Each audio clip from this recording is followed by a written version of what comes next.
మేడ్చల్ జిల్లా పీర్జాదిగూడలోని శంకర్ నగర్లో తెల్లవారుజామున ఓ యువతి అనుమానాస్పద మృతి స్థానికంగా తీవ్ర కలకలం రేపింది. అర్ధరాత్రి నగ్నంగా వీధుల్లో పరుగులు తీసిన యువతి ఆలయ విగ్రహం తీసుకెళ్లింది. ఆ యువతి కాసేపటికే చెరువులో శవమై తేలింది.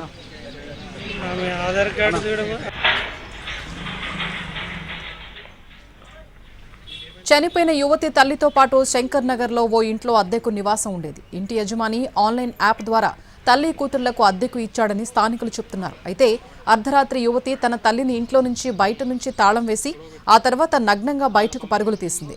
సమీపంలోని ఓ ఆలయానికి వెళ్లి అక్కడున్న విగ్రహాన్ని తీసుకెళ్లింది. కాసేపటికి యువతి మృతదేహం చెరువులో కనిపించడంతో స్థానికులు పోలీసులకు సమాచారం ఇచ్చారు.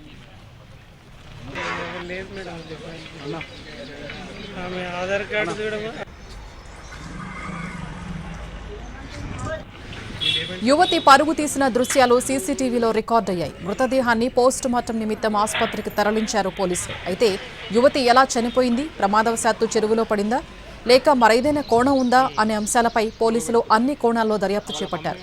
పోస్ట్ మార్టం నివేదికతో పాటు సీసీటీవీ దృశ్యాలు, ప్రత్యక్ష సాక్షుల వాంగ్మూలాల ఆధారంగా కేసు దర్యాప్తు కొనసాగనుంది.